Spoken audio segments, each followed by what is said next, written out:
पूत के लक्षण पालने में दिखाई देते हैं, ये अपन नीति पढ़ते हैं।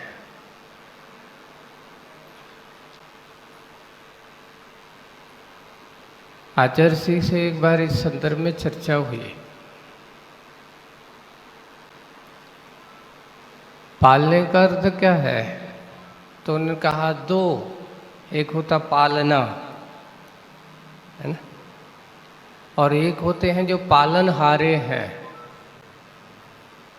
माता और पिता। उसके दो अर्थ बताए। पूत के लक्षण पालने में है, एक तो पल्ला में और एक पालने वालों में है। अगर पालने वाले संस्कारित हैं तो पलने वाला संस्कारित होगा, और अगर पालने वाला संस्कारित नहीं है तो पल्ले में पड़ा बच्चा लल्ला भी संस्कारित होने वाला नहीं है। इसलिए नीति में बहुत लंबी बात है। इस नीति में बहुत रहस्य की बात है। बच्चे का प्रभाव, संतान के ऊपर प्रभाव पालने वालों का पड़ता है। वो पल्ला में रह कर के भी बहुत कुछ सीख सकता है।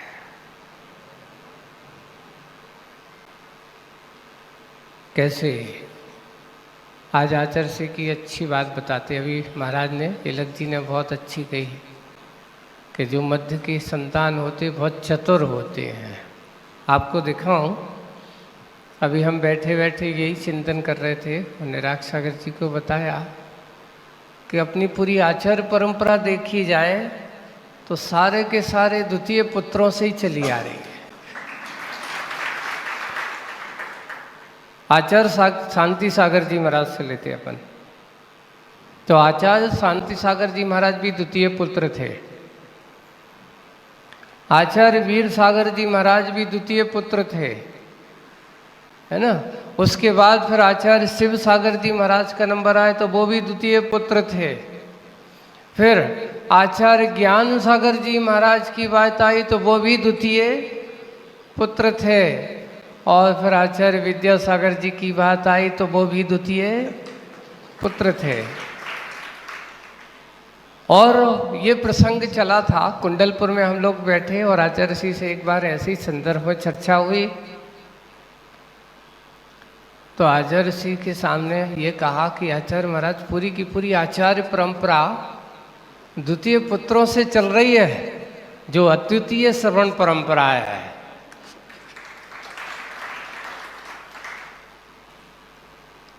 उस समय महाराज श्री सुधासागर जी महाराज भी थे। तो शाम के समय बच्चे भैया व्यक्ति तो एक प्रसंग चला, बोले कि बहुत चतुर कैसे होते। तो आचार्य सिंह ने बोले कि एक बार की एक बात बताऊं, चतुर कैसे होते हैं। दक्षिण भारत में उनने अपना एक छोटे बचपन का प्रसंग सुनाया, आज आप लोगों को सुनाते हैं। बचपन का प्रसंग क्या, जब आचार्य सिंह कह रहे थे उस समय मेरी उम्र 5-7 साल की होगी, 5 या 6-7 साल की होगी। तो क्या होता है, ये श्रावण का महीना जो आता है, श्रावण की पूर्णिमा के दिन प्रायकर दक्षिण भारत में जनेऊ बदलते हैं, सब लोग पहनते हैं वहाँ पर जनेऊ। तो वहाँ उस समय एक आना में 2 जनेऊ मिल जाते थे। उस समय का पर सब आचार्य जी के सन 70-80 एक आना की बहुत बड़ी कीमत थी। तो एक आना में 2 जनेऊ मिल जाते थे, पर लोगों को जरूरत एक की रहती थी। एक की जरूरत, वो के क्या करेंगे रखे रखे। तो वो तो एक आना देकर सामान लो तो वो एक जनेऊ लेते तो अपना काम कर लेते। तो आचार्य सिंह कहते हैं हम क्या करते थे, जनेऊ भी ले आते थे और पैसा एक आना कमाई भी करके ले आते थे। अरे आप ने चतुरता बोले कि कैसे, क्या करते थे। कोई जनेऊ खरीदने वाले आते थे, मालूम है कि ये जनेऊ खरीदने तो अपन गए पहले से ये काना में 2 जनेऊ ले आए। अब पूर्णिमा के दिन सब प्राय तो कोई अगर लेने जाता तो क्यों जनेऊ चाहिए, बोले कि हाँ चाहिए, जनेऊ लेने जा रहा है आपको, लाओ। एक आना लिया, एक जनेऊ उसको दे दिया, तो एक जनेऊ अपने पास है। फिर दुकानदार के पास गए, एक आना वो लेकर के पुनः उससे कितने जनेऊ लिए, तो 2 जनेऊ लिए। बार बार जाएंगे तो भगा देगा, इसलिए 1 बार या 2 बार ज़्यादा नहीं। मन के आप कितनी बार ऐसे खरीदते थे, बोले कि ज़्यादा नहीं करता था, बस 2 बार ही करता था। तो फिर क्या किया, पुनः 1 जनेऊ बेचा, 1 पैसा आया, तो बोले कि 1 जनेऊ भी अपना मिल गया, 1 आना की कमाई भी हो गई और जनेऊ भी अपने पास आया। घर आकर के कहते हैं आज तो अपना काम, तो बोले कि देखो चतुर बहुत होते हैं। तो यहीं पर बात जब चली तो आचार्य श्री के सामने जब हम लोग बैठे थे तो आचार्य श्री से कहा कि ये द्वितीय पुत्रों की परंपरा है, श्रवण परंपरा। और उस समय बहुत सारे महाराज भी बैठे थे वहीं पर। तो फिर प्रसंग चला तो हम कि महाराज जी सदा सागर जी भी द्वितीय हैं, समता सागर जी थे तो ये भी द्वितीय हैं, परमाणु सागर जी की बात है तो वो भी द्वितीय हैं, और हम भी बैठे थे सो कहते महाराज जी भी द्वितीय हैं। और आज बात चली द्वितीय की तो निराग सागर जी भी तो द्वितीय हैं, तो ये लग जी भी। वाह, परंपरा को देखते हुए पहले के लोग जो हमारे श्रावक बंधु होते थे उनके लिए ये अद्वितीय सवर्ण परंपरा की बात आज अगर देखें तो बच्चों की चतुरता, बच्चों के अंदर के संस्कार, कितना बड़ा विशेष महत्व आप सब लोगों को दिखाई दे रहा है। हम सब आज के इस परिवेश में अगर देखते हैं तो बंधुओं सांसारिक चीजों की कमी नहीं है, सांसारिक साधनों की कमी नहीं है। अगर कमी है तो उन सांसारिक साधनों का सही सदुपयोग करने वालों की कमी है। एक वही है जिन्हें हम आचार्य श्री के बारे में आज अपन सोचते हैं ना, शांति सागर जी महाराज के साथ करते हैं। आप शांति सागर जी का इतिहास उठा करके देखिए। जैसे अभी महाराज ने आचार्य सुविचंद्र बरहतीर्थ की कथा, उनकी वीरता दिखाई, ऐसे ही शांति सागर जी के बारे में कहा जाता है कि वो इतने अच्छे बक्के निशानेबाज थे, उनका निशाना अचूक था। उस समय नारियल तोड़ना तो उनके बाएं हाथ का काम था।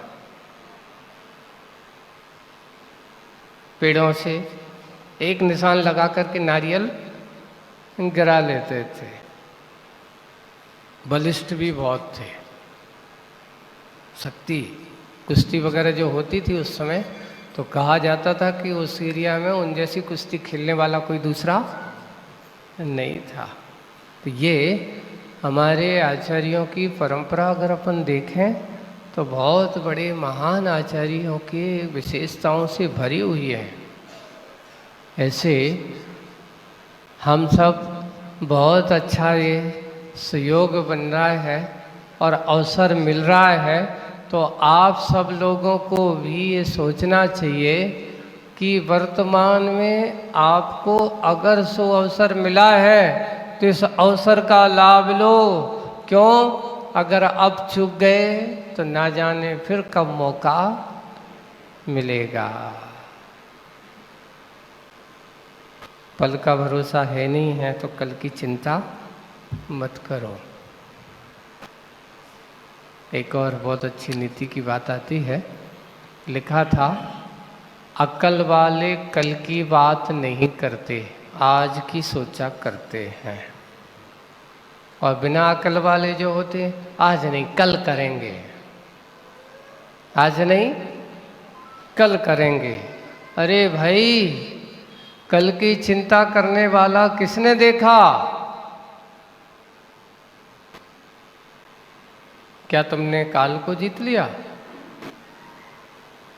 एक बार बहुत अच्छा सबके लिए सार गर्भित एक बात करते हैं। कहते हैं महाभारत में पांडवों में युधिष्ठिर सबसे न्यायप्रिय सत्यवादी थे। युधिष्ठिर, है ना। एक बार वो अपनी सभा में बैठे हैं और बैठे हुए एक याचक आया, उसको कुछ दिया और देने के बाद वो थोड़ा सा असंतुष्ट जैसा लगा। याचक असंतुष्ट लगा। जैसे ही उन्होंने उसको ऐसा कहा, क्यों, क्या बात है? उसने अपनी बात कही तो उससे कह दिया, कल आना, कल मिलेगा। तभी वहीं पर बैठे हुए एक विद्वान थे, उन्हें से जोर से हंसना चालू कर दिया। विद्वान ने हंसना चालू कर दिया। पूछा कि बोले भाई आप क्यों हंस रहे हो? कारण क्या है आपका हंसी का? बोले कि आज तक मैंने सुना था कि किसी ने काल को नहीं जीता, पर मैंने आज सुना है कि युधिष्ठिर ने काल के ऊपर विजय प्राप्त कर ली है। काल को अपने वश में कर लिया है। तो युधिष्ठिर कहते हो, आप इतने बड़े विद्वान होकर के ऐसा क्यों बोल रहे हो? किसने काल को वश में किया? कौन ने काल को अपने वश में कर? कोई काल को वश में नहीं कर पाया। तो बोले कि आपने काल को वश में नहीं किया, फिर भी आपने अभी उससे के साथ वादा कर दिया कि कल आना, कल मिलेगा। यानी तुम्हें कल पर भरोसा हो गया। तुम्हें कल पर क्या हो गया? तो भरोसा कर बैठे, यानी तुमने काल को जीत लिया। उन्होंने तत्काल अपनी बात को सुधारा और सुधार करके अपनी गलती को महसूस किया कि नहीं, जो करना है तो आज कर लो, कल के बारे में मत सोचो। अकल वाले कल की बात नहीं करते। आप लोग भी यही सोच लेना, जो आज मिला है उसे पाने का सोचना। कल कल की किलकिल में फंसे रहोगे तो कभी भी कल तुम्हारे हाथ में आने वाला नहीं है। एक विशेषता है, पहले लोग अपनी दुकान के सामने लिखते थे, एक पर्ची लगा लेते थे ना, आज नगद कल उधार। आज क्या मिलेगा? नगद। और कल क्या मिलेगा? उधार। आज नगद कल उधार। तो आदमी सोचता था कि चलो भैया आज तो ले लो, कल आएंगे तो फिर अपन क्या कर लेंगे? उधार लेंगे। तो आज तो नगद मिलेगा और कल क्या मिलेगा? कल पहुंचा तो वो कल क्या हो गया? आज हो गया। अब उससे पूछा कि क्यों, तुमने तो ये लिखा है कि आज नगद का, तो आज तो नगद लो, जब कल आएगा तो देखा जाएगा। आप अकल वाले हो, कल के भरोसे बैठे हो। जिंदगी का कोई पल का भरोसा है नहीं, हम कल की बात करते हैं। जियो ऐसे जियो कि ये सोचो कि ये मेरा पल आनंद से भरा हो, ये क्षण मुझे आनंद की अनुभूति से भरना है, ये समय मेरा अपना है, अगला पल मेरा अपना होगा, कोई भरोसा नहीं है। जागते रहो, अपने आप को समझाते रहो। यही ज्ञानियों का जीवन होता है, समझदारों का जीवन होता है। आप सब लोग यही सोचते होंगे कि महाराज आप लोग मुनि बन गए, क्या आचार्य जी ने तुम लोगों को जबरदस्ती बुलाया था? नहीं, आचार्य जी की एक विशेषता रही है, मैंने देखा है। उन्होंने कभी किसी शिष्यों से ये नहीं कहा कि आओ तो मुझसे दीक्षा ले लो। आज तक कभी किसी ने नहीं कहा। एक छोटा सा प्रसंग सुनाता हूँ, संस्मरण में याद आ जाती हैं प्रसंग, पुरानी बातें। सन 1998 में माघ पूर्णिमा के दिन मुक्तागिरी में आचार्य जी ने दीक्षा देने का निश्चय किया। हमारे संघ में मुनि श्री निर्यापक श्रवण सब अभय सागर जी महाराज है ना, जो आजकल अभी सैपुरा की जबलपुर के पास में है, वहाँ है। वहाँ पर वो उस समय एलक अवस्था में थे।